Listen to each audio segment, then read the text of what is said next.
the biggest social experiment in Minecraft history, I scattered 1,000 people across 2 massive islands to simulate a realistic civilization. The players were given no help or guidance, and just like in real life, if you die, you remain dead forever. Now, each player has the freedom to do whatever they want. Farm for food, become a dictator, and build a society. At least as best as they can, because while one island is a rich, green paradise, the other one... You're kidding me. ...is a barren wasteland. It's up to each player to work with what they've got. Will there be peace between the islands, or will there be war? What ended up happening is the single most amazing story arc I've ever seen. All I will say is pick a nation to root for and enjoy the video.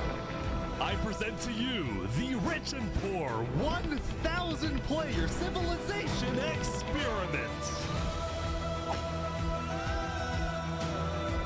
Don't forget, if you want to participate in these videos, join my Discord server, and of course, subscribe to my channel. Alright, we got 1,000. Good luck, everyone.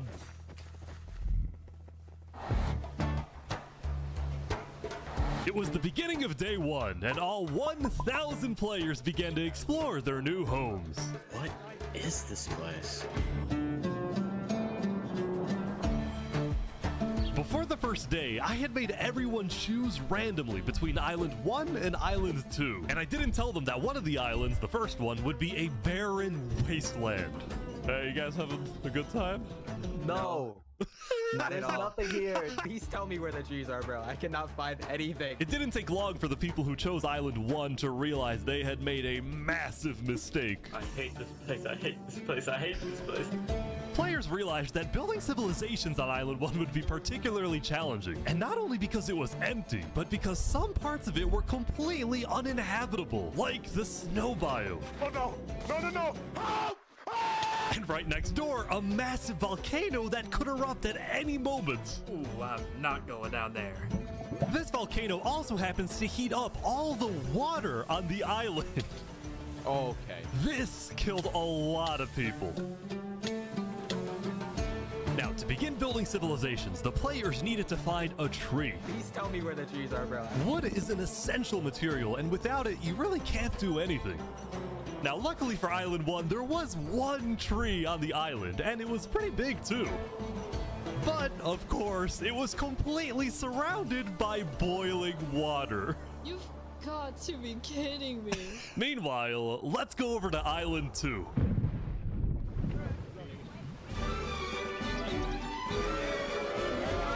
Hey guys! Life on Island 2 was beautiful. The terrain was green, the trees were plentiful, and the water was normal temperature. Open for business. Selling water? This is from the ocean. Are you trying to make me drink ocean water? No. The people on Island 2 immediately realized they had chosen the island of safety and wealth. You are literally a piece of gold. Yeah. The only real danger on Island 2 was the possibility of falling down from a tree as you're collecting wood. But some people found a way to even work around that. So you're planning to build a bakery. Yes, I am. And you're forcing your employees to go up and get oak? Oh, no, no. She forcing you to work up here. Hey, no. It's double carrots, triple carrots. I don't want say carrots. anything. I want fair working conditions. Also, because of the vast amounts of trees, people were very quickly able to craft tools that allowed them to mine underground. Hello, Saps. You doing okay? Yeah, I mean, this island's great. So many diamonds already. Yeah, Wow. look at this. Yeah, I'm loaded. Overall, the people of Island 2 were thrilled with their new home, thrilled with their wealth, and they were very optimistic about their future.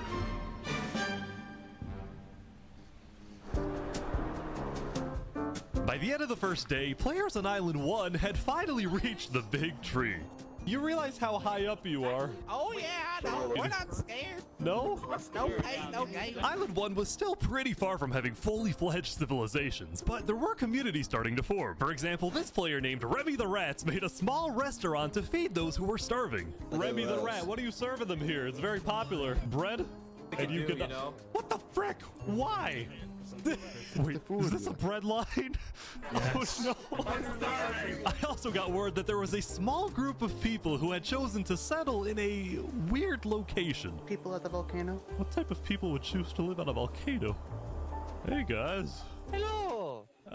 What the? Hey, how's it going? Welcome to the mafia. This was Lingolini, and he had recruited about 20 people to join his Italian mafia. His goals were very simple: make friends and get rich. Hold on, Ish, can we tell you a little secret? We found some netherite. Oh, really? Yeah, don't tell anyone though. We're trying to keep it between us. We'll check back in with these guys later, but in the meantime, on Island 2, there were actual huge civilizations starting to form. I don't care about power. I don't care about government. I just want to make a nice place for my people to live. This player named Calmicast was the leader of about 50 people in a nation she named the Cass Coalition. And a coalition it was of very different types of people, including pirates, bankers, Canadian cartels, bakery owners, and their employees. I want fair working conditions. How much even being paid to work up here? Paid? People are getting paid? Now, later in the day, Island 2 would face its first conflict. What the heck? Hey, you guys can't be destroying the beach. Who are you? A group of about 20 people were extracting sand from the shore right next to the Cass Coalition. Cass was obviously not happy about this, but these people didn't care because they were from a much bigger nation called the Commonwealth. We're actually 5 nations combined into one, so we have strength in numbers. The Commonwealth was a massive civilization that was formed on day 1 when 5 distinct groups were close enough to each other that they just decided to come together and unify under one nation. As a result, the Commonwealth had a government with 5 leaders at the top and over 150 citizens. We're going to turn this mountain into our city currently. Ah, okay. The Commonwealth leaders were very ambitious and wanted to make the Commonwealth the most beautiful, the most respected, the most powerful nation on Island 2, even if it came at the expense of others. Overall, by the end of the day, Island 2 was much further ahead than Island 1, as expected. But let's see what happens in the following days.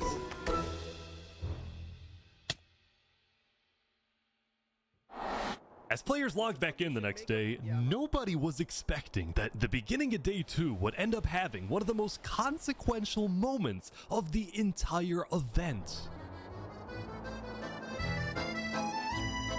Revy the Rat was running his restaurant when he received a visit from a player named Spood. Does anyone... Knight, I need food, I'm dying. Yo, Spood. Well, yeah. I do have food. You're private, but Oh, I don't need food. worry. Oh, God, I'm too kind. I care about everyone else before myself. It's such a problem. Now, this player, Spood, was a rising leader on Island 1. He was known for always giving away his own food. But some people started to suspect that Spood's supposed generosity was merely a method to gain popularity, to further his political ambitions. That is, until... Oh! Oh my God. Oh, he's a traitor. He was trying to assassinate Spood. Spood had survived an assassination attempt, which brought him exactly the attention he needed to cement himself as a legend on Island 1. People were drawn to him, and on day 2, Spood used this leverage to establish an empire named Westhelm.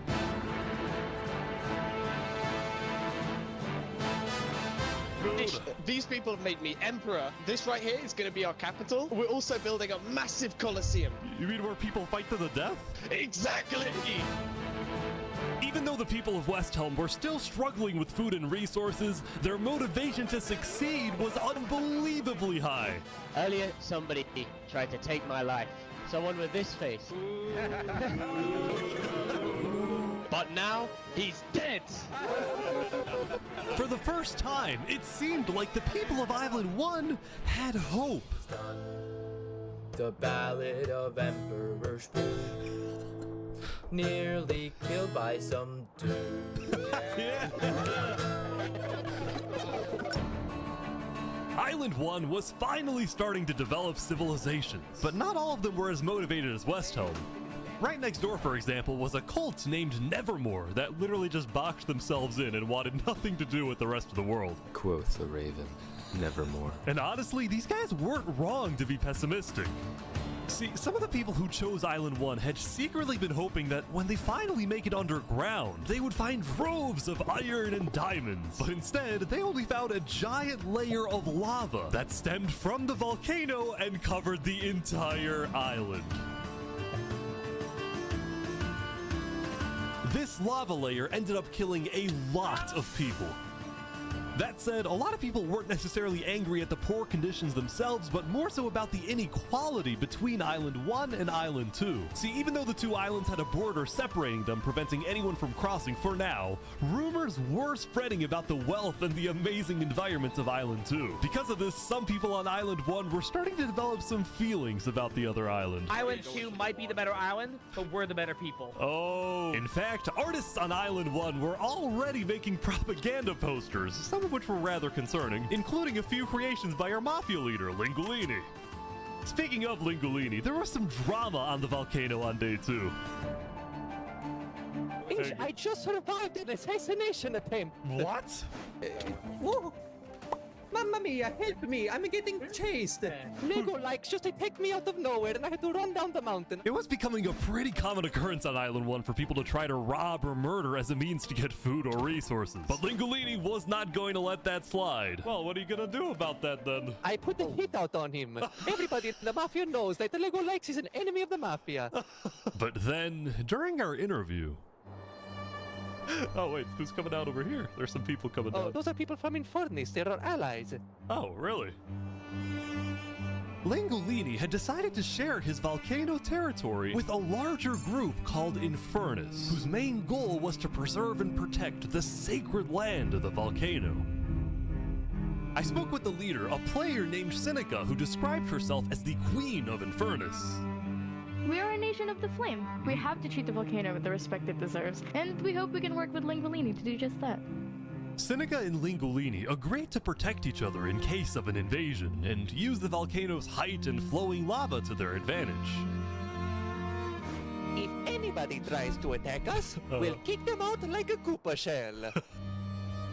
Now, speaking of invasions, on day 2, the Cass Coalition was approached by an army of boats. Crap. Guys, I think we're under attack.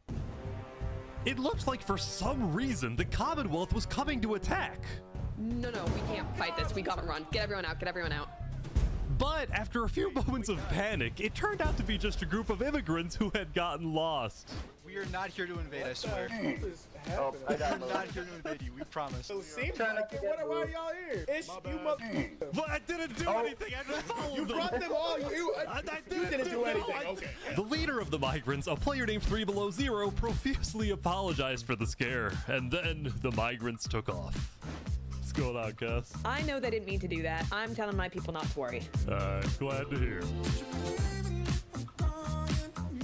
Now, on day 2, players had finally realized that Island 2 was not technically an island at all, but an archipelago, or chain of islands. The northern island was an optimal place to settle, with open fields, trees, and wildlife. So naturally, it had the biggest civilizations, including the Commonwealth, the Cass Coalition, and a huge kingdom named Tricolor, ruled by a monarch named Jophiel. The red stands for the underground, the green for plains, and the blue for the coast. The center island, meanwhile, had pink cherry blossom trees, and was the home of a small nation called Barbieland. What is this? Life in plastic? Oh god. It's fantastic. Okay. And lastly, the southern island was big, but also extremely dense, flooded with jungles and swamps. As a result, nobody really wanted to stay there, although I did find one person.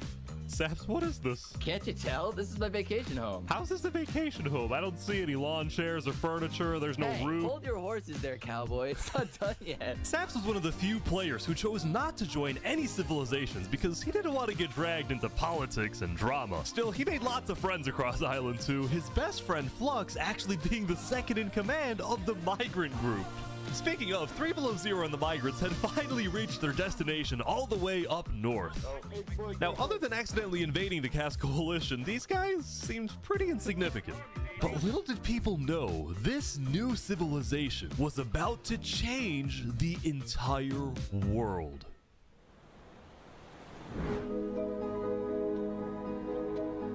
We are blessed to live where we live, and we intend to use it for good. We are enlightened. We are the light. We are Luminara. The migrants had decided to call their civilization Luminara. They saw themselves as the light of Island 2, the innovators, the inventors. See, the reason 3 Below Zero had chosen this specific location to settle, well, it wasn't by accident.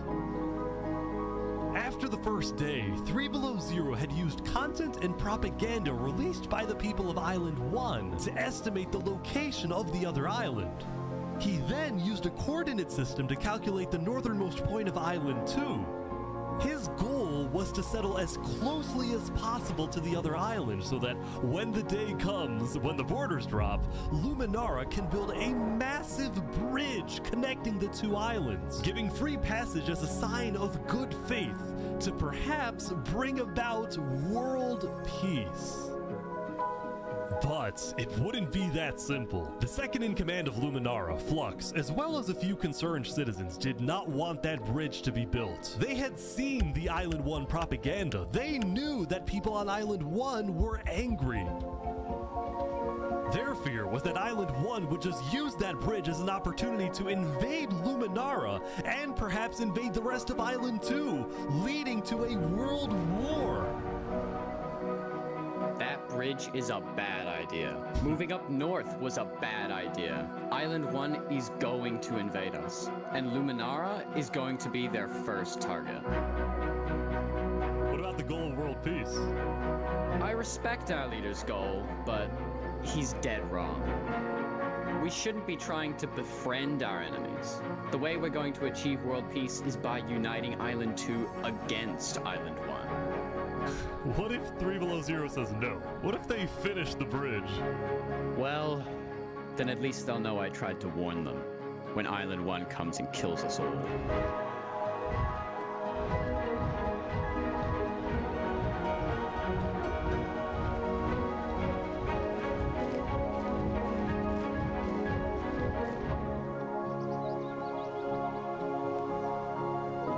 As Day 2 came to an end, tensions were rising, both within nations and between islands, leaving people worried about what's going to happen next.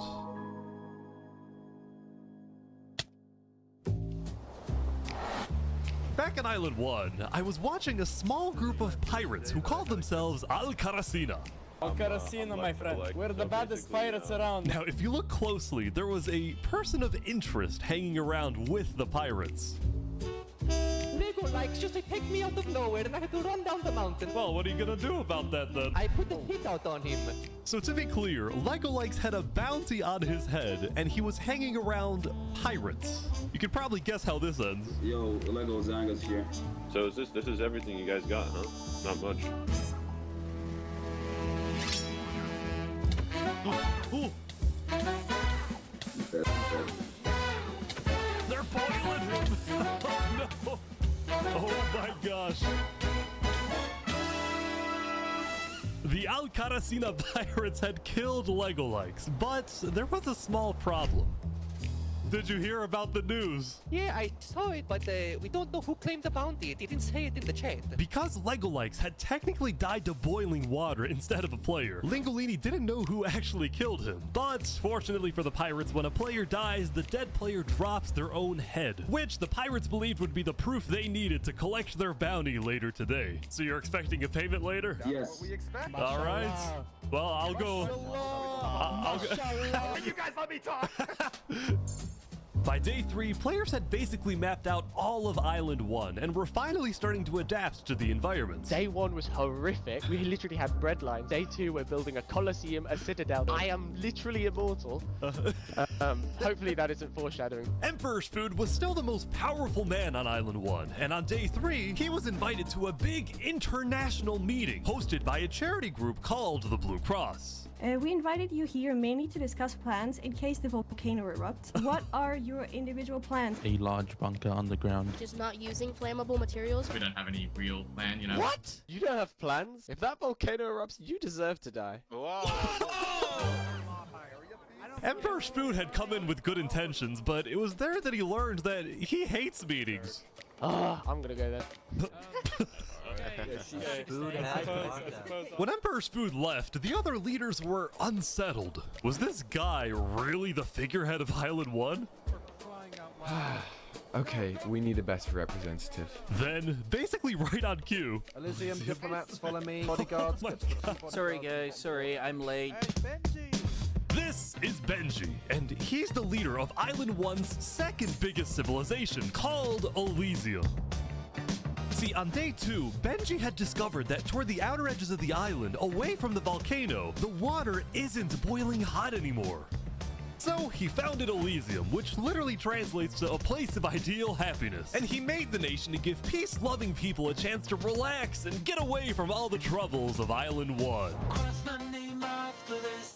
This is without rhyme or reason. Look at these Elysium guys swimming in the water. We were hoping that Lord Ish could summon a single mushroom cow. Alright, if anyone drops a pufferfish in the next 60 seconds, I'll do it. What do I have to do? What do I have to do? The pufferfish. Quick. There it is. Alright.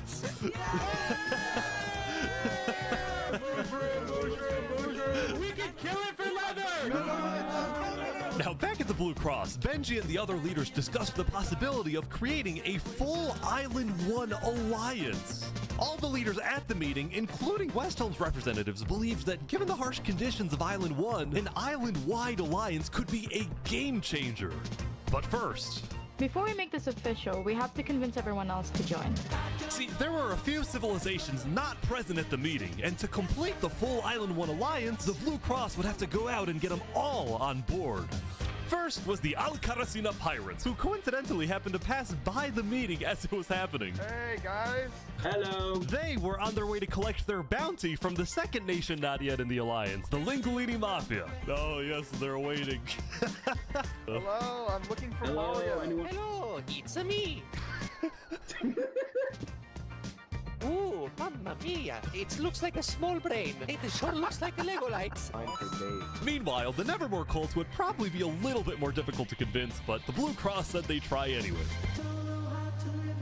Now, as for the fourth and final nation, well, it was a bit of a mysterious group. Their civilization was down south, and they were very isolated and secretive. They were also rumored to have an extremely strict government, but also a large amount of very skilled fighters.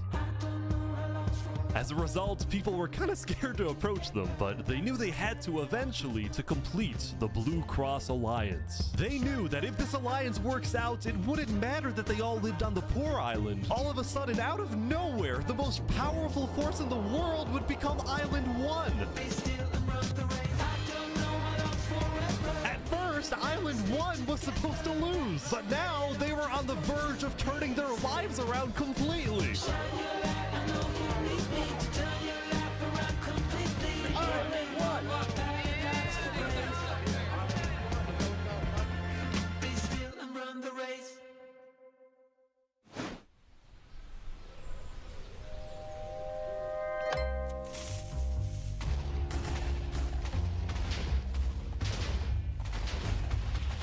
As you can see, there was a bit of commotion at the Commonwealth. They had just exploded their own land because of a miscommunication. What happened was one of the 5 leaders, Coraline, got the idea that the Commonwealth was planning to move east. So she started telling everyone to move. Thus, believing that they wouldn't need their old land anymore, one of the citizens just decided to blow it up. I thought we were moving.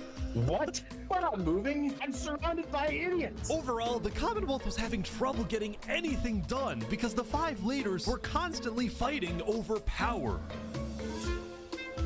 See, there were 5 leaders, each with 1 vote. But because they were originally 5 separate nations, each with a differing amount of citizens, should the smallest faction's vote have the same weight as the biggest faction's vote? It is ridiculous that Armin's vote is worth the same as mine. I mean, I need about 50 people, and he has barely 5. Because of all the fighting and disarray, Commonwealth citizens started moving to other nations like the Cass Coalition. Cass's style of governing, letting people do whatever they want, was making her very popular with her people. I've been with Cass since pretty much the beginning, and she's established a democracy, a true one. Focused on like letting everybody do their thing. But at the same time, the lack of any regulations had some unintended consequences, like players making strange and ugly buildings. So to solve this, Cass hired a building inspector. I have placed a lot of foundation for a glorious city, basically made out of stone. That way no one can burn us down. However, the building inspector did get a little power hungry. What's going on here? He said he's gonna demolish my house because it's not up to building code. Because it's not up to code. So then, citizens took matters into their own hands. What? No! Anyway, on day 3, the biggest nations on Island 2 were still the Commonwealth, the Cass Coalition, and Tricolor. Tricolor was a medieval civilization separated into 3 regions, one of them being an underground city. All headline. Oh my gosh. This is big. Yeah. People didn't really know that much about Jofiel and Tricolor because they tended to be more private. Jofiel was more interested in building up Tricolor rather than doing outside diplomacy. But people would still come to Jofiel with all the political news of Island 2.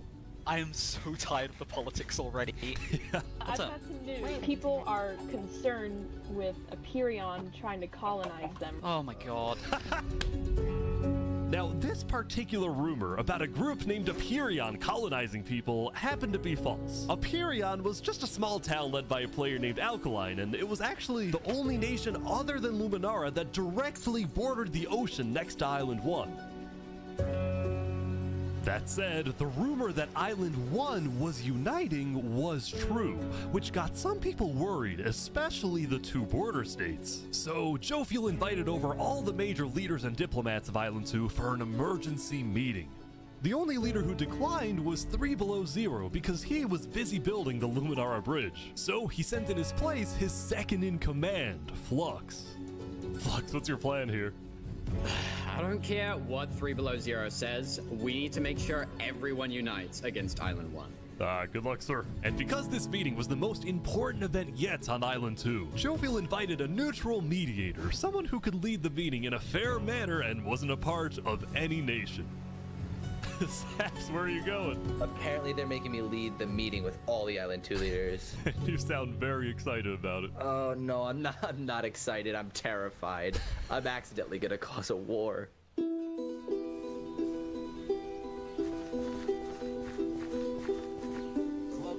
Alright, I think everyone's here. Welcome. Well, we at the great and mighty Commonwealth are looking forward to a productive conversation. Thanks, it's great. So, as the president of Aperion, I'm actually really worried about our town, which is why I'm proposing we all join a defense pact. If one of us gets attacked, all of us are under attack. Here. I can agree to that. Yeah, I like that. That's good. That's a good start, but if Island 1 attacks, say, Luminara, well, by the time you can even arrive to defend us, everyone at Luminara will already be dead. Which is why I think we need to focus our efforts on preventing an attack in the first place. An attack is inevitable. I'm just saying. Hold on, Flux. Let Jovial finish. Island 1 is starving. They're not going to attack us. They have bigger problems. And imagine for a second how quickly we could change their hearts and minds if, instead of treating them as an enemy, we send them aid. I think Joe feels right. We do the defense pact, but we also send aid to Island 1. Basically, we're ready for an attack, but we try our best to prevent it. I'm on board with that. I can agree to that. The Commonwealth agrees. Guys, no, this is ridiculous. Island 1 is literally making propaganda saying death to Island 2. They're jealous that we live in a paradise, and they're gonna invade us no matter what. And you wanna send aid to them? Guess what? They're gonna take whatever you send them. Food, armor, weapons, and they're gonna use all of that against us.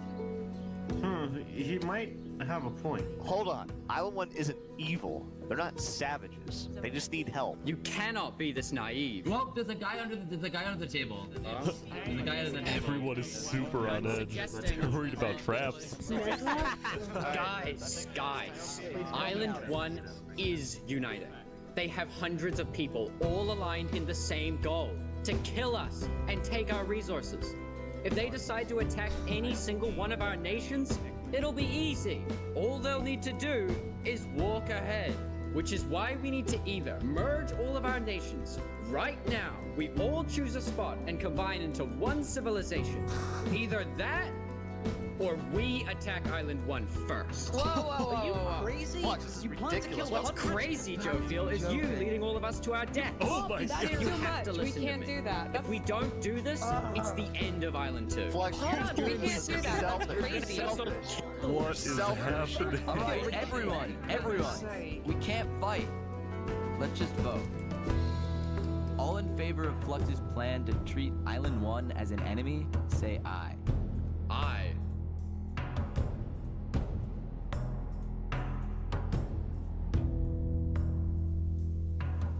All in favor of sending aid to Island 1.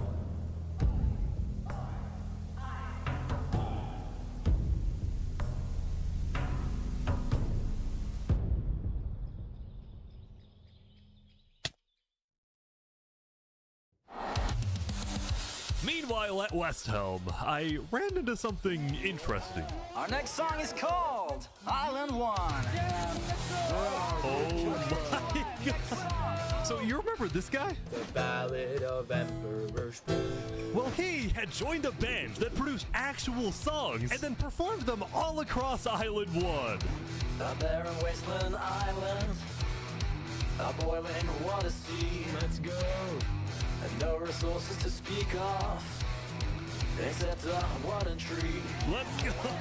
Everyone loved the Island 1 band, including Emperor Spoon, who found that the music bolstered the morale of his citizens. He believed that a happy citizen is a productive citizen.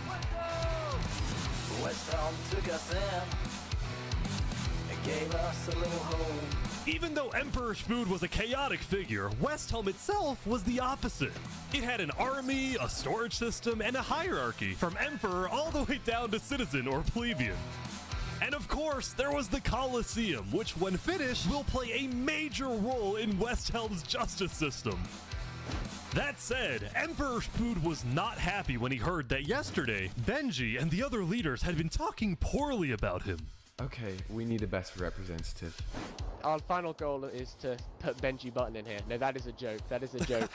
You don't want Benji to die, do you? Well, I mean...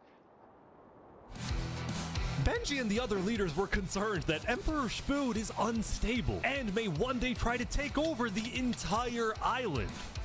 And their concerns only grew when Spoon was caught listening to Napoleon on Spotify.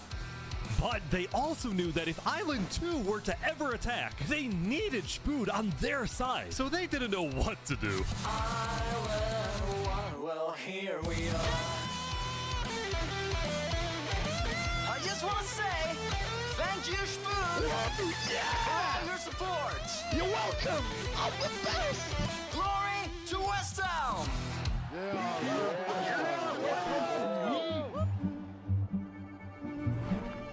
Meanwhile, Seneca, the Queen of Infernus, had decided to begin building a massive castle for her people, a beautiful home base that would hover directly over the volcano. Yesterday at the Island 1 meeting, a lot of leaders expressed worries about rumors that the volcano may erupt, and they talked about how they would each take different precautions. Everyone believed that the volcano was dangerous, except for Seneca, who had decided to take the opposite approach. It's all just paranoia. If we really value the volcano, we need to have faith it won't erupt. The main goal of Infernus as a civilization was to preserve the sacred land of the volcano. So what better way to show faith and demonstrate loyalty than to make your home right above it? Lingolini, meanwhile, decided to make his home underground within the volcano. Under the ground, like a Goombas. Lingolini's main goal was to get rich, and having direct access to iron and gold was one reason for him and the Mafia to live there. But it wasn't the main reason. Remember this interaction from day one? Oh, yes, let me tell you a little secret. We found some netherite. Oh, really? Scattered throughout the volcano were pieces of netherite, the rarest and most powerful mineral in all of Minecraft. Not even Island 2 had netherite. It was the single secret advantage that Island 1 had. And the only ones who knew about it were the Linguini Mafia and Infernus. Now, even though Infernus didn't exactly like how Linguini was desecrating what they consider to be sacred land, they made a deal with him. The Mafia can keep mining so long as they provide Infernus with some of the minerals they find. But Linguini was unsatisfied. They want to use us. They want cheap labor. I'm not giving them anything. Linguini didn't like how Infernus was basically forcing the Mafia to mine for them with nothing in return. So he secretly instructed everyone in the Mafia not to give Infernus anything.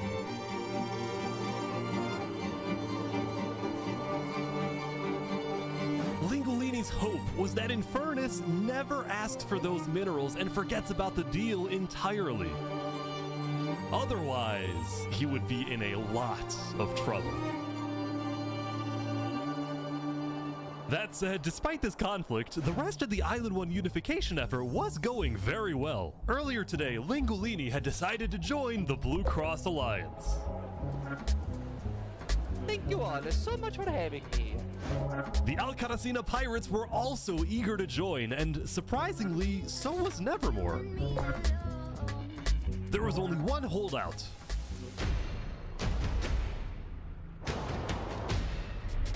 This mysterious civilization was called the Covenant, and it was ruled by a dictator named Turntap. How are you elected exactly? By a vote of the people or the vote of yourself? Elected? Turntap wasn't sure about joining the Island 1 Alliance because the people of the Covenant were generally skeptical of outsiders. They only took pride in their own nation, especially in their army, which was composed of really good PvPers who weren't above using torture to get their way. Are they drowning this guy? He's gonna die. Now, I felt a little bad for this player, so I threatened the Covenants. Covenant uses water torture. I'm reporting this to Sidefall News. No, don't go to Side. So I went to the local news reporter. Sidefall, I have a story for you. I just caught the Covenant waterboarding one of their own people. Oh. Well, I'm paid off by them, so I don't really care. What? Dude, it's free money. You know what? It's called a business for a reason. It's not for profit, okay? Sidefall ran a news business with questionable ethics. He was also known for making up fake stories, writing things like, "The lava is rising," just to sell more papers. That said, earlier today, he had made a legitimate discovery that could devastate the entire island. Island 1 had a lot of known dangers, from the lava layer to the boiling water to the powdered snow. But there was one last danger that nobody knew about until now.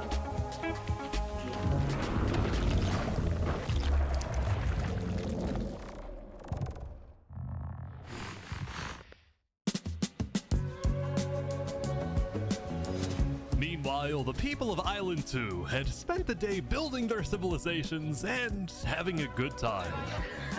Yesterday, their leaders had voted that whenever the border drops, Island 2 would send aid to Island 1, hoping this gesture would lead to peace. But not everyone agreed with this approach. The end of Island 2. When Flux returned home to Luminara, 3 Below Zero was furious at Flux for causing chaos at the meeting and for going against Luminara's values. 3 Below Zero, as the leader of Luminara, was actually heavily in favor of sending aid to Island 1. The whole point of the Luminara Bridge was to make peace with Island 1, not to start a war. As a result, 3 Below Zero demoted Flux from his position as second in command. I spoke with Legacy, a citizen of Luminara. Yeah, Flux has been gone all day. People here don't really like him anymore. Flux and his crew had spent the day building a secret bunker under the ocean, a place for them to hide if Island 1 attacks. And then Flux spent the rest of the day helping his best friend, Saps, finish building his home. Despite all the chaos, Saps still reached out to me after I was demoted. Mr. Mediator, what a good friend. Flux over here can be a little unpredictable, but he's my friend, and I know he genuinely wants the best for us. Even though Flux was much more ambitious than Saps, these two had become very good friends. So many diamonds already. Yeah, look at this. Yeah. Loaded. But just as day 4 was about to come to a peaceful end, something happened that would change the course of Island 2 forever.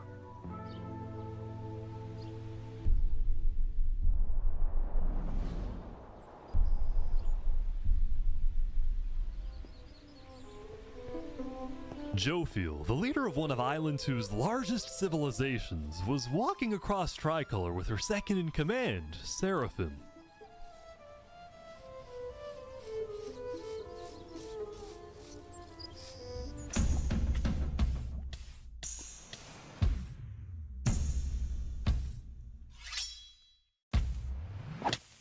Seraphim! What are you doing? What? No way. The second in command of Tricolor had just killed their own leader, and immediately all of Island 2 went on lockdown. What? Wait, what? Everyone was confused about what caused this to happen. They killed Jophiel. Why? After Seraphim fled, Tricolor was in complete disarray. That's our leader. Who's Seraphim? Back at Saps' place, Flux told Saps it might be a good idea for him to call an emergency meeting with all the leaders. So, for the sake of the island, Saps agreed to host a meeting tomorrow. But for now, he and many others headed to Tricolor to help them restore order.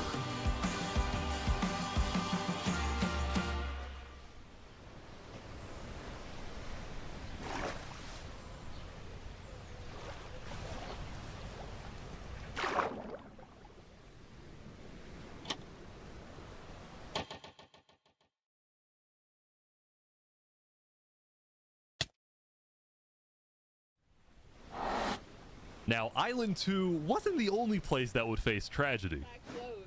Oh, what? The leader of the Alcaracina Pirates, Noble Bucket, died very suddenly. Alright, they sent me the footage of what happened. Oh, no. He doesn't know the lava layer's there. Oh! No. I think I'm dead. I think I'm dead. I think Oh my god. With world leaders dying left and right, the media had plenty to report on. The most trusted news company was from Elysium, called Daybreak Media. We're number one because we actually report the truth, unlike that bozo Sidefall. And later into day 5, the news would get even crazier. For purposes of unity, the Covenant had finally decided to join the Blue Cross Alliance, thus successfully uniting the entirety of Island 1. But right away, the strength of this alliance would be tested. Earlier, a citizen of Infernus had accidentally told someone outside of Infernus that there was netherite in the volcano, and this news spread all across the island.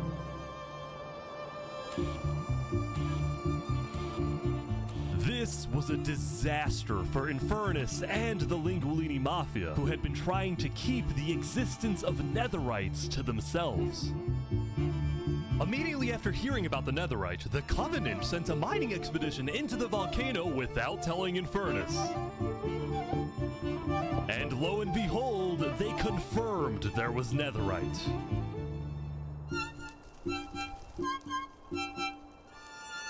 Because the Covenant had a scary reputation and a ruthless army, Queen Seneca of Infernus felt it was in her best interest to allow the Covenant to mine. But when other nations like Westhelm started asking if they too could mine in the volcano, Seneca said no. People are saying we're being selfish. They're the ones being selfish, trying to take our resources. Listen, Island 2 is rich. We are not. Now, with netherite, we actually have a chance of evening the playing field, but the volcano people are hogging it. Before any fighting could break out, the Blue Cross quickly reached out to all the leaders and told them to put this issue on hold. We're inviting everyone here tomorrow, so we can all talk this through peacefully.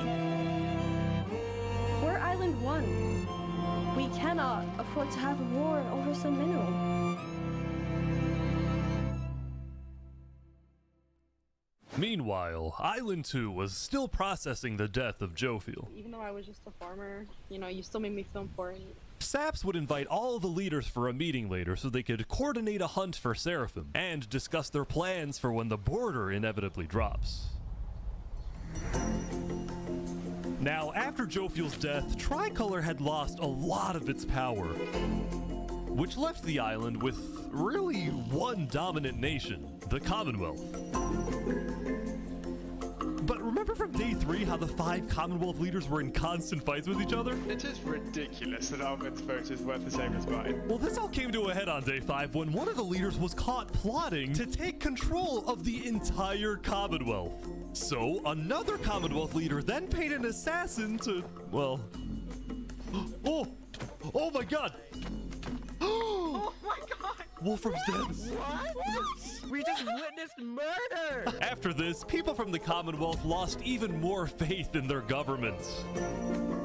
This Commonwealth citizen went to the Caste Coalition to complain to Caste directly. I got information that there might be netherite on the other island. My leadership said, quote, netherite is useless. Netherite is, of course, not useless. I think that's a foolish statement. As the Commonwealth erupted, the Caste Coalition thrived.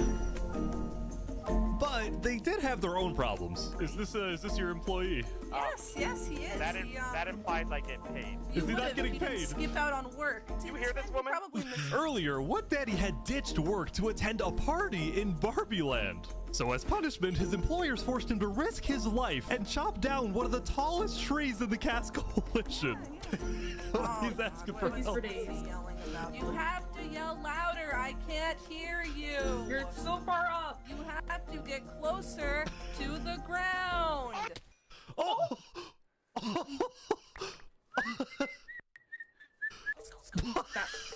What the? Now, because of this recent tragedy, Cass decided to stay home from Saps's meeting. That said, every other major leader was now on their way.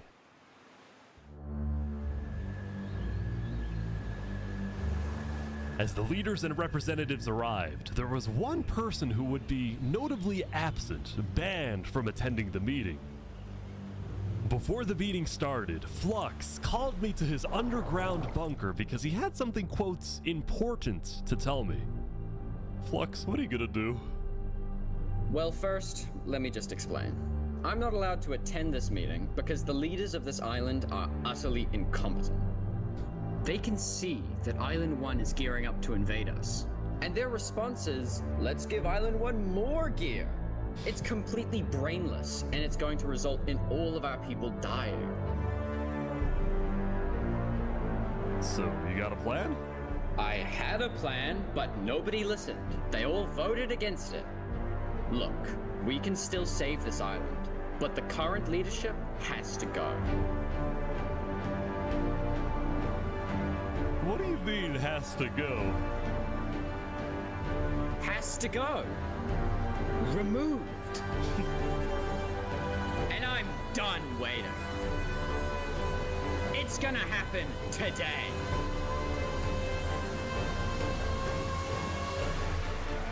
Alright, leaders, welcome. Thank you all for coming. We have a lot of very important stuff to talk about. You know, during the first meeting, there was one person there who actually understood what I was saying. Seraphim reached out to me, asked me if they could help in any way. I told Seraphim to kill Jophiel. And today, we will finish the job!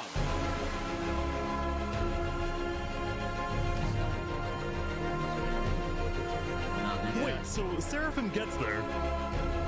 What actually happens next?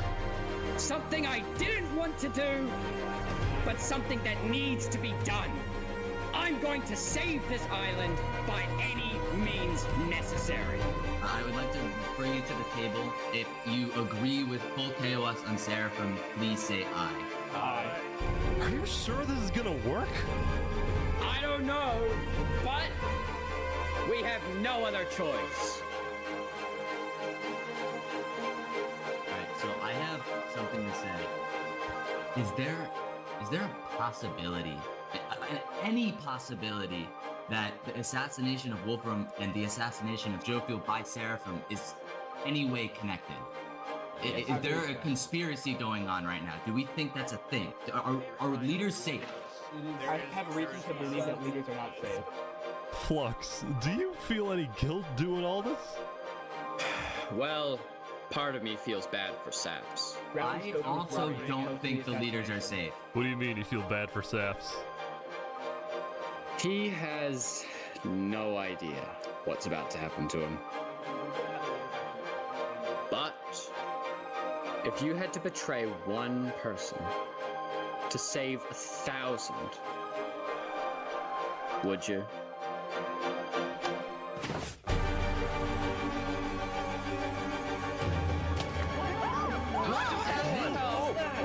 What just happened? What happened? I didn't do that. I didn't do that. Oh my god! Why is there a trap? Is this all a setup? Saps, where's Saps? Where did he go? Did Saps do this? Wait, Saps? Saps? We have to find him. Put him down! Kill him! Kill Saps! Saps, where are you? Saps!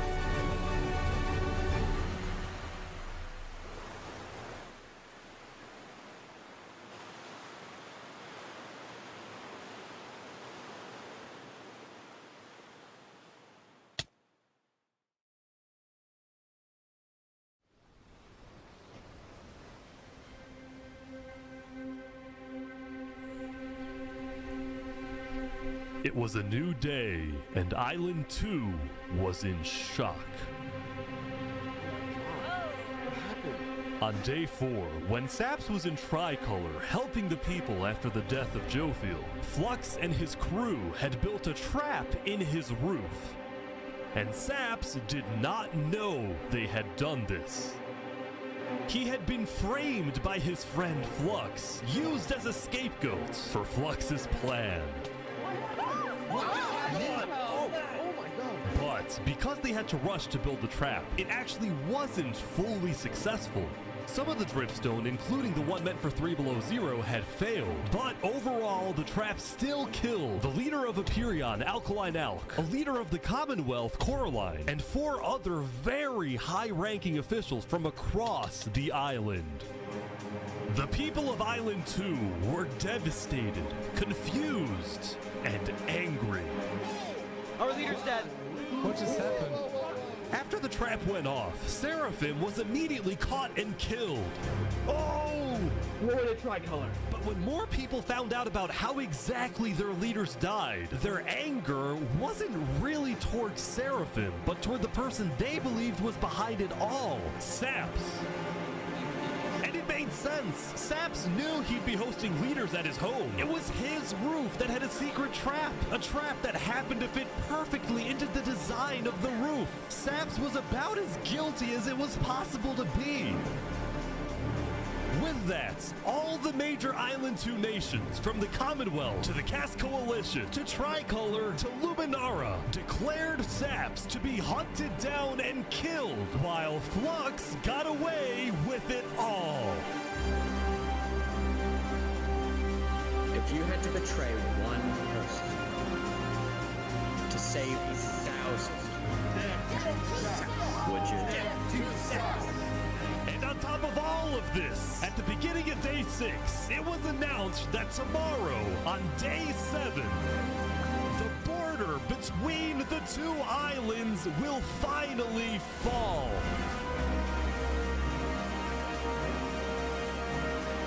Both islands now have 1 day to prepare.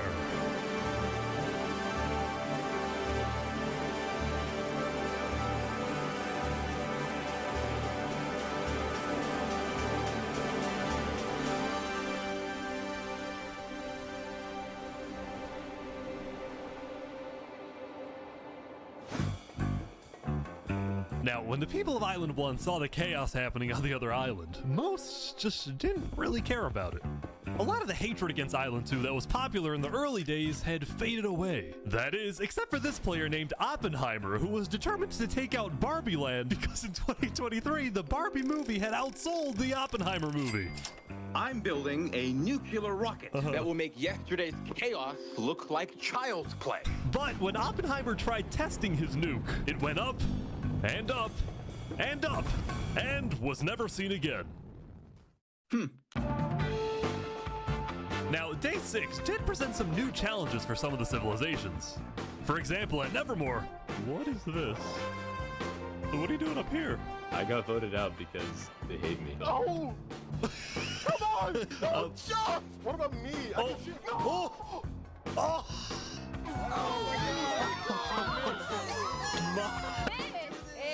What? I didn't do anything. I blame Ish. Meanwhile, at Elysium, I hate being a leader. Everyone here is so stubborn. Benji was having trouble getting laws passed because his people kept opposing any changes that threatened their peaceful lifestyle. The people of Elysium were generally skeptical of government officials, sometimes even holding trials against them. Although this particular trial did not go to plan. Guys, somebody stole Gerald. The mushroom cow, Gerald, has been stolen. Let's go! There they all go. Meanwhile, at West Helm, there was a bit of a food problem going on. Not a shortage, a feud. See, Remy the Rat had opened up a new restaurant right across from the Coliseum, but the food was questionable. Is poison fatal? So his customers had instead started buying their food from another player named Dinosaur. That is, until... Oh my god! Oh my god!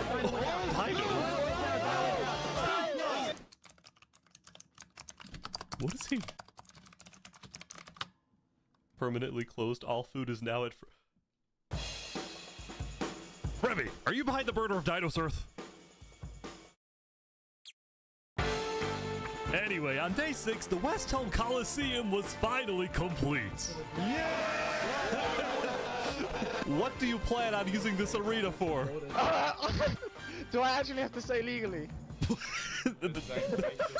No? Maybe a little bit of blood will be shed, and that's all I can say. While Spood was a popular leader who got things done, he had also developed a reputation of being a little unstable. He said outlandish things, he can't stand meetings, and his justice system wasn't by courthouse, but by combat. This is something Spood's first attempted assassin, Ramsayer, tried to prevent. It's why he tried to kill Spood, and he wouldn't be the only one. There has been a small but coordinated secret revolution growing in West Helm, with aims to overthrow and murder Spood. The two leading figures are West Helm citizen Ramsay Pi and West Helm's head builder, Knight Arcturus. You know, I helped design his Coliseum, not knowing Spood actually wanted to use it for bloodshed. He's insane. The first part of their plan was to take out Spood's second in command, a player named Oo. Yeah. Yeah, that's right. I guess the fourth. Second command down. But Ramsay Pi was immediately chased down by West Helm's army. You could have made something happen, man. Oh. Oh. With Ramsay Pi dead, Knight Arcturus became the sole leader of the revolution. But he also knew it was only a matter of time before Spood finds out about his plans. I want to make one thing clear. Anybody who is caught plotting against me will be executed in the name of West Helm. Glory to West Helm. Glory to West Helm. Glory to West Helm.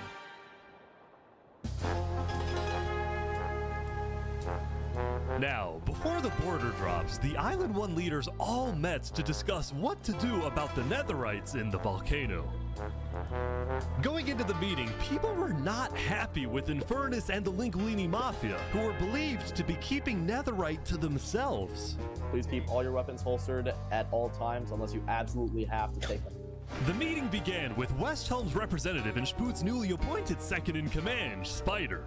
We asked if you had netherite, and you lied. You said there was no netherite, that you had looked in it, and that you hadn't found any. Because people were immediately starting to gang up on Infernus, Benji from Elysium tried to keep the peace. Why is it Infernus' job to report on the netherite? There were people literally going into their territory, mine without authorization, and then accuse them of doing something wrong. After some more discussion, Infernus was asked the big question. Will you open up rights to mining underneath the volcano? It is still our land. It is still the place where we live. And of course, trade, things like trade are important, but in terms of opening up the volcano, it is an adamant no. Ooh. I agree. Oh, wow. It's a no. Now, Linguini, Seneca's biggest ally, was about to speak, but what he ended up saying was unexpected. We have to humbly disagree with Infernus of not allowing anyone else to mine in the volcano. This is Island 1. We're all struggling against the nature and everything like that. Shouldn't we all be allowed to mine wherever we please? No way. Let's go. Yes. Hell yes. Preach. Soon, people started offering deals to Infernus. I believe we'd be open to give you resources since it is your land. But Seneca still said no.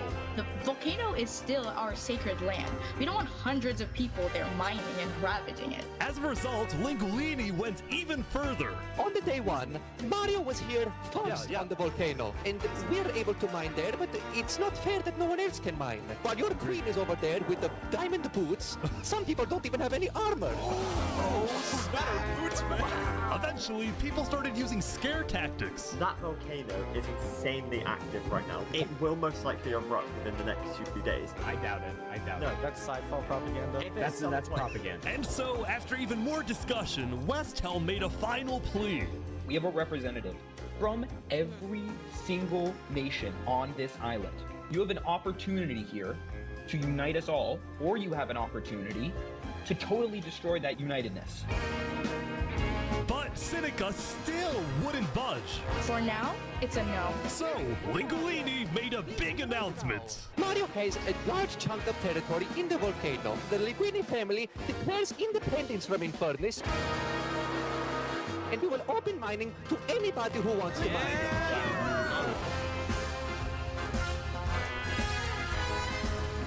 Seneca's leaving? Great. Seneca had left the meeting, furious at Lingolini's betrayal. I wish we had a better outcome, but this meeting's adjourned.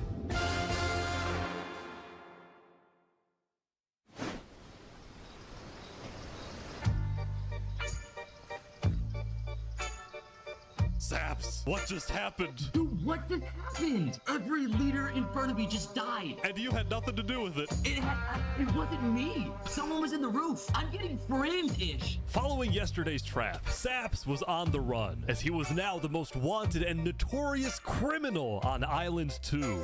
I'm screwed. What am I supposed to do? He had no choice but to hide amongst the dense jungles and swamps of the southern island. But he also knew that the longer he hid, the more guilty he looked. So earlier, he had decided that he would turn himself in under the condition that he is given a fair trial.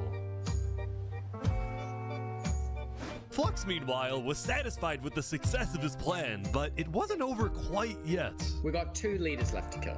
Call me Cass, and of course, the guy who demoted me. And because Seraphim was dead, Flux sent another member of his crew to take care of the job. Oh no. Oh no. There we go. To the world, this looked like yet another senseless assassination. But to Flux, it was the strategic progression toward making the people of Island 2 paranoid. So paranoid that they wouldn't trust anybody, and especially not Island 1. In fact, the new leadership of Tricolor was already preparing for Island 1 to invade. I think we should secure our nation, make sure we have plans when inevitable war and fighting starts. Sending aid to Island 1 was officially off the table, and the construction of the Luminara Bridge had come to a stop. After all these days, Flux's plan was finally working. Now, the Cast Coalition, meanwhile, hosted a diplomatic meeting on Day 6 to try and increase the morale of Island 2 before the border drops, although Cass herself was too scared to attend the meeting.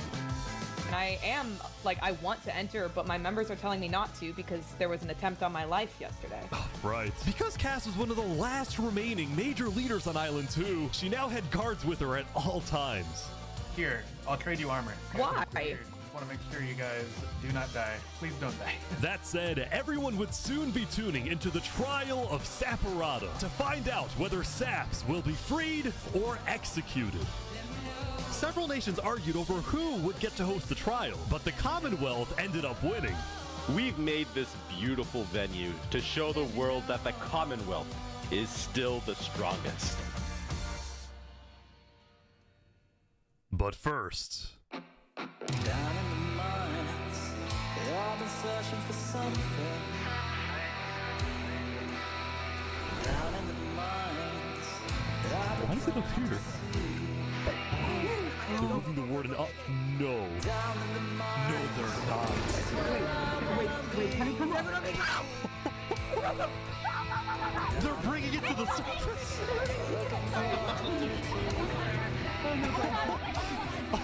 I've been down,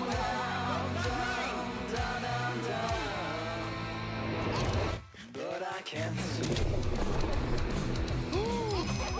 Wait, they named it Rising Lava? So remember that discovery that Sidefall made? Well, it was a warden, also known as the most dangerous creature in all of Minecraft. Sidefall had then renamed the warden to Rising Lava, so that when he was accidentally killed by it, the entirety of Island 1 went into a panic. The lava is not rising, but this is just as dangerous.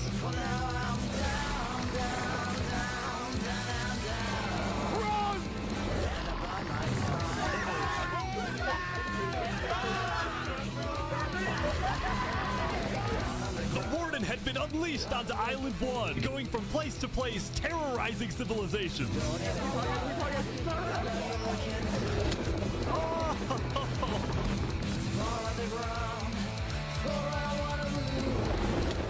Oh my god. Dude, how is anyone gonna stop this? Until eventually it got to Westhelm. But the Westhelm army was ready. Underground. Ready? Aim! Fire!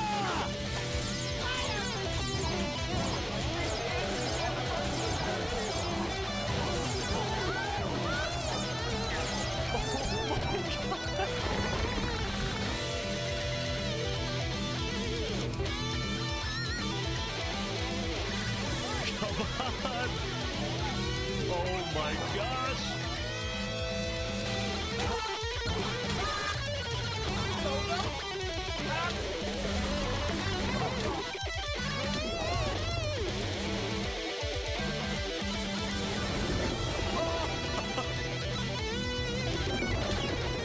Welcome to Westhelm.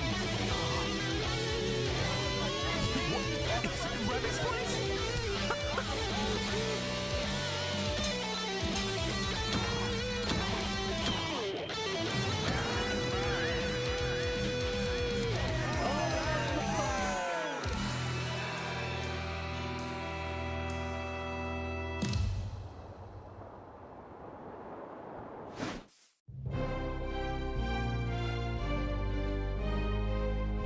The defendant Saporada is accused of 7 counts of murder, including the murder of Joe Field, the murder of Alkaline Elk, and the murder of our very own Coraline.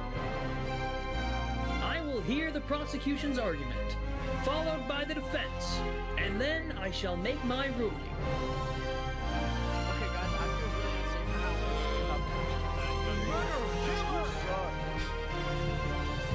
really Prosecution, go ahead. Your Honor, Saps constructed a meeting hall which contained the deadly trap, pointed at everybody but himself. As a prelude for the meeting, he had his accomplice, Seraphim, assassinate his leader before running to the trigger, ready to pull the trap. He then fled the scene after the trap went off, just long enough after faking his surprise. He is not only a cold-blooded murderer, but a terrorist. The prosecution then called a survivor of the trap, Zekor, to the stand. We know after investigating that only one seat had no trap. Can you identify who was sitting in that seat? It was Saporada. And who built the meeting hall with that seat? It was Saps. You killed our leaders. You destroyed our island. May your death today satisfy us all. Then it was time for the defense, for Saps to give the most important speech of his life. All I ever wanted for this island was peace and cooperation between the nations. The loss at the meeting yesterday was extremely devastating and came out of nowhere. But I can tell you right now, I'm innocent. It wasn't me.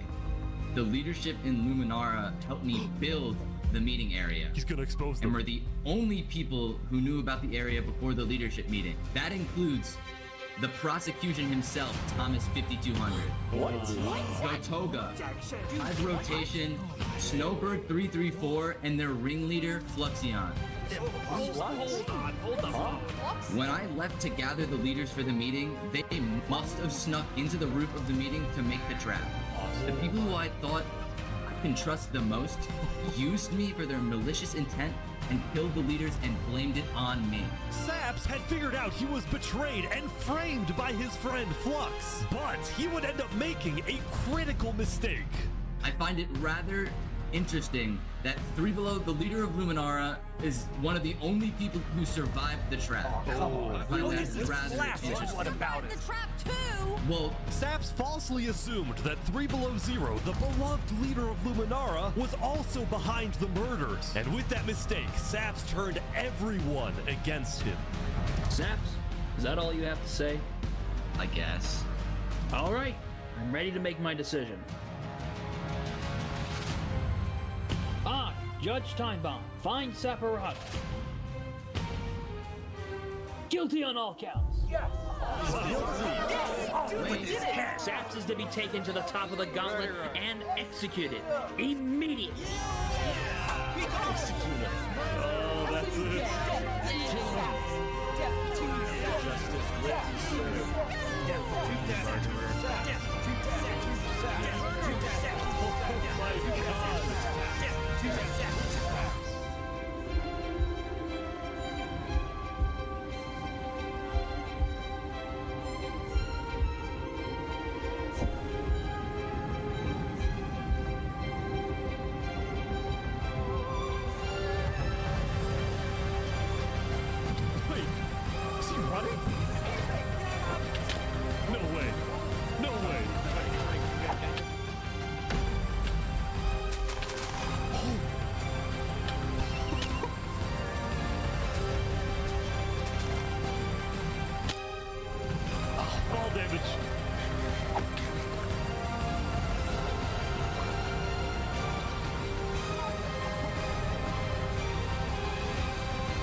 Where'd he go? Bodyguard.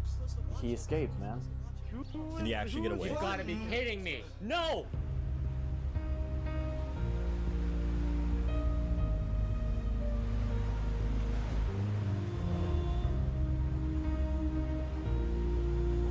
You killed our leaders. You destroyed our island. Murderer. Why did you kill Guilty on all counts. Disgrace to all of the island. Saps, why did you do this?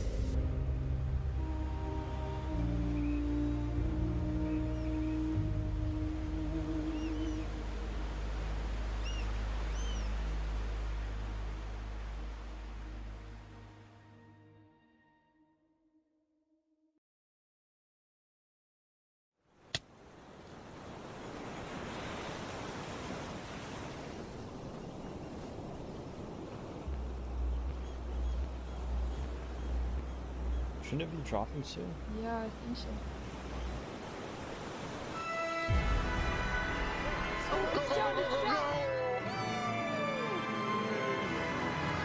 It was day 7, which means the border had officially dropped. At first, people were kind of in awe.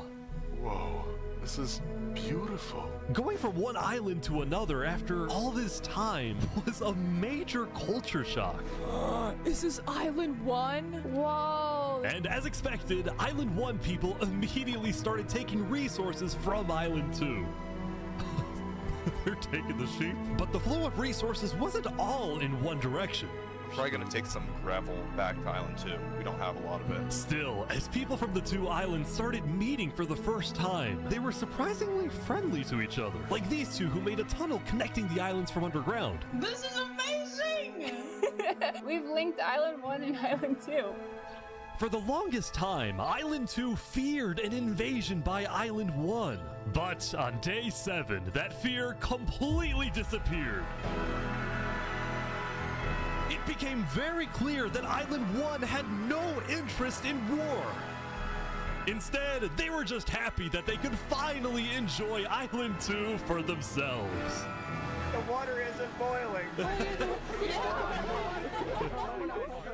That said, at the beginning of Day 7, Lingolini made a big decision.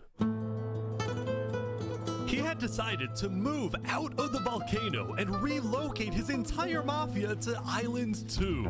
See, this is much more organized than Island 1. After yesterday's Netherite meeting, which got a little heated, Lingolini had legitimate fears that Infernus might seek revenge against him. So, hoping to live a more peaceful life, Lingolini went far away and settled in the Cass Coalition. So you're the leader of a mafia, I've heard? Yes, we are, but we might do some rebranding over here. Are you guys like violent? We weren't violent much, but we have done some political talk that has not been taken well, which is the reason why we're here. Sensing potential danger, Cass decided it was best for Lingolini to set up his home outside the Cass Coalition. That said, the Cass Coalition was now bigger than ever before. On Day 7, Cass hosted a funeral for the deceased Wood Daddy, and over 100 people across both islands showed up.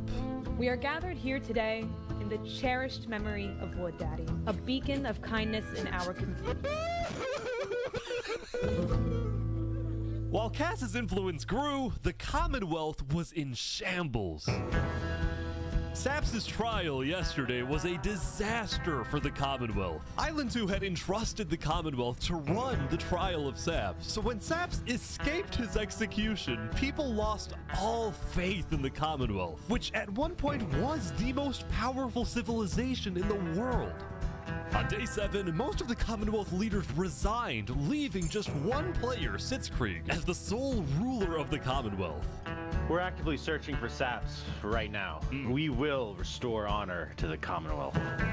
One of Sitzkrieg's biggest goals was to find and kill Saps, but his other big goal was to regrow the Commonwealth's population, which by this point had shrunk by a lot. So he sent out a lot of public invites, especially to the people of Island 1, and it actually did work, until one of the people who moved in was Knight Arcturus, the lead builder of Westhelm, who had to flee from Westhelm because Spood had found out about his secret plans for revolution.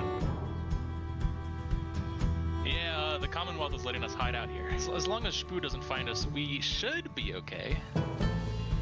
Speaking of fugitives, the world's biggest fugitive, Saps, was back to hiding in the jungle after miraculously escaping from his trial, although his spirits were quickly fading. Everyone thinks I'm a murderer. I just don't know what to do anymore. Saps knew that Sitzkrieg and the Commonwealth soon planned to scout the entire southern islands to hunt him down. So on Day 7, Saps decided that his best bet was to leave his home island and flee to Island 1. But it wouldn't be so easy. Because the border had just dropped, people were constantly going back and forth between the two islands, which means traveling by sea could be dangerous. So Saps decided on another method of travel. He went to the place where he was least expected.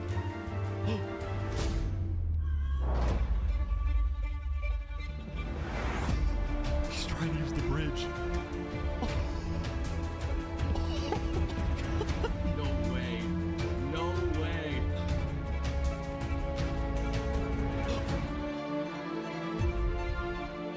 What the heck? What are you doing, bro?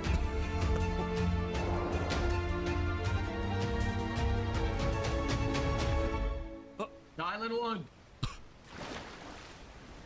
Now, instead of chasing Saps, the Luminara builders instead retreated to inform everyone else that Saps was on his way to Island 1.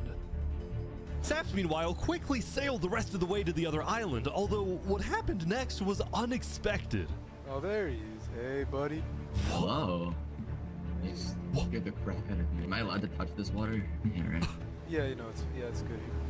on the south side of the island, it's safe. It turns out earlier, Saps had reached out to a bunch of people on Island 1, offering them 2 stacks of diamonds if they give him a safe place to hide. And out of all people to accept his offer, it was TurnTap, the leader of the Covenant, the most feared and militaristic civilization on Island 1. How was the trip? I ran across the giant bridge that Luminara is building, and like all of Luminara was there. When Saps and TurnTap finally arrived at the Covenant, TurnTap immediately distributed Saps' diamonds to the Covenant army. But then, in a surprising move, he sent them out on a secret mission. TurnTap had sent the Covenant Hit Squad to Island 2, but not to accomplish a goal for the Covenant per se, but actually upon the request of Infernus. Linguini betrayed us, humiliated us. He ruined our sacred land. Yesterday, Linguini had opened up the volcano for netherite mining, and as such, people from all across Island 1 had started mining in the volcano. And even though Linguini had now moved out of the volcano, Sinica felt that since people were already mining, she had no choice but to let them stay. She was not happy about what Linguini had done, and Sinica wanted revenge. Oh! They're killing the entire mafia. Another one down, baby! Oh my god. Now, the reason the Covenant was willing to do Sinica's bidding wasn't just because she let them mine for netherite before anyone else. But because as a civilization that values honor and loyalty, the Covenant didn't appreciate how Linguini so publicly betrayed Infernus. They found him. Hey, you ever thought about diplomacy? We could have had Island 1 at peace and world peace, and we still can, really. Oh, here they go. But over my grave, he will not be a part of it. Oh, they've got him. They've got him. Mamma mia!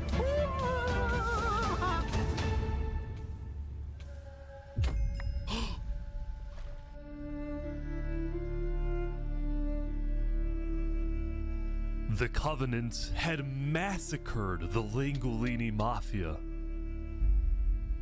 Before anyone could retaliate, the Blue Cross announced they would schedule a hearing, calling on the Covenant to explain what they had done.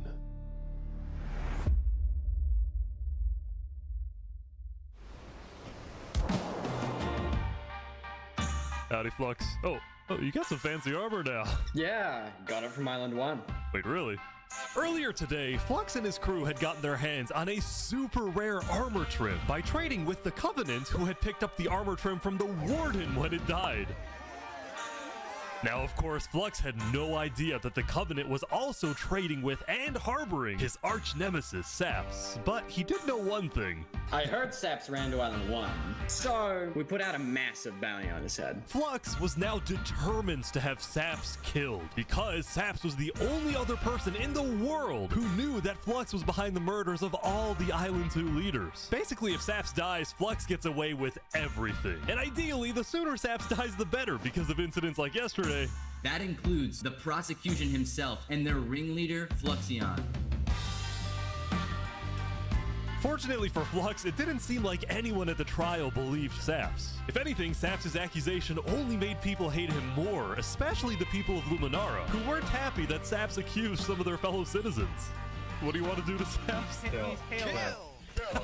Kill on sight. We hunted him down the other day. We couldn't find him, but we have speculation of where he is. After the murder of their beloved leader 3 Below Zero, Luminara soon planned to host an election, and the current frontrunner was a player named Legacy. Me and my parent, we've just been going around to different houses, knocking on doors. I think we're gonna win this thing. For a moment, Flux also considered a run for leader, although he had basically already accomplished everything he wanted to do. Look, no matter what people say, Island 1 was planning to invade us. They would have just walked right ahead. But now that we have stronger leaders, more cautious leaders, they're not gonna do that. We have world peace. And not because of a bridge, but because of me.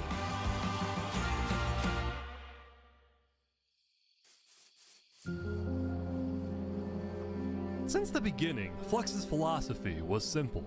You can never show kindness to your enemy if your enemy wishes to destroy you. If you build a bridge, they'll use it to invade you. If you offer them aid, they'll use it to kill you.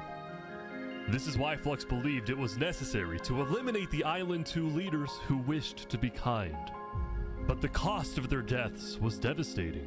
The people of Tricolor still mourned Jofiel, building a massive statue to honor their deceased leader. We've just been trying to focus on restabilizing our nation. Obviously, the passing of Jofiel hit us pretty hard. Meanwhile, the people of Aperion had elected a new leader, but Aperion was never quite the same after the death of Alkaline Elk. The people of the Commonwealth were also in shambles, having a much smaller civilization than they started with. And even though there was some peace on Island 2, people didn't feel a sense of calm, but instead a sense of unease and revenge. They needed closure, and they were determined to kill the person who they believed murdered the leaders they loved. Saps knew that it was only a matter of time before someone hunts him down, or someone in the Covenant betrays him to collect the massive bounty on his head. So Saps made a last-ditch effort to try and get a strong ally for his cause. He asked Turntap to take him to the largest nation on Island 1.